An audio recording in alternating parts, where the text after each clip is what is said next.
Hey guys, welcome back to Electrical Car Repair Live. Thank you guys for watching and subscribing to the channel. Today will be super helpful video, guys. If you have a Kia Optima and you're trying to find where the ignition key solenoid fuse is located, stay with us. We'll explain that. Actually, we have two fuses. We're going to cover both of them, and they're at different fuse boxes. Now that should work on generation Kia Optima from year 2010 to year 2015, guys. Some models may differ, but it should work on most of them. So let's start on it now. If you guys need to buy any replacement fuses, relays, parts for your Kia Optima, we'll share the link in the description of the video below where you can buy all that from for a really good price and quick shipping. That's where we get all the parts and tools from.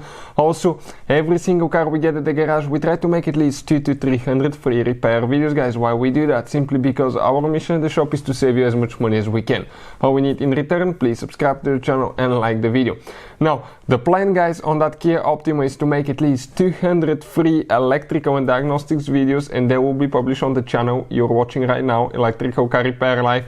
And we'll have more than 300 videos where we'll be taking the engine apart, the car apart, and all that will be on our YouTube channel, World Mechanics. So please check it out, subscribe. We'll have so much helpful information coming on this vehicle there as well. So let's start on it now.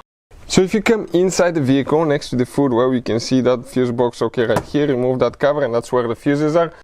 So what we did, guys, I actually went inside and we took a picture. Okay, I took a picture of the fuse box. Okay, let me show you the one that's inside, and we can show you with a great detail where the fuses are located, because otherwise it's practically impossible for me to stick the camera through that little bitty hole there. So the fuse, guys, okay, that we're talking about now, the first fuse that we need to check inside, it's that number one fuse, the top left fuse. Okay, you can see this 7.5 amp, and that's the fuse that you need to check. That's one of them. Then you have another fuse that's actually hidden, guys, and the second fuse, you need to actually come to the engine compartment. Okay, let me explain here something. You have one tap here, one there, squish, pull straight up.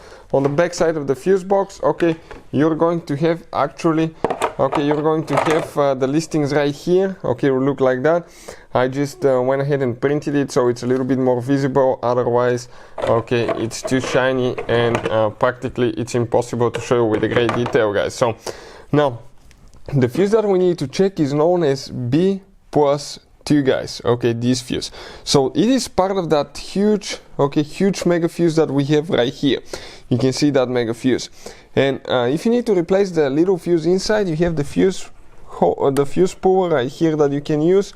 But the fuse, the mega fuse here, guys, that's where things get interesting. Okay, it's that fuse, okay, right there. It's the first fuse from right to left. It's 60 amp fuse, and you can see through the screen if it's burnt or not. If you want to see how to replace that mega fuse, we'll have a video on the channel. I always recommend to disconnect the car battery, and we have a special video that explains how to properly disconnect the car battery, guys, because if you don't do it the right way, you can damage the engine, computer, electronics, modules, and that can be really costly to fix. So these two fuses, guys, are for the ignition key solenoid. Hopefully the video will be helpful to any of you looking for that. Thank you for watching and see you next time.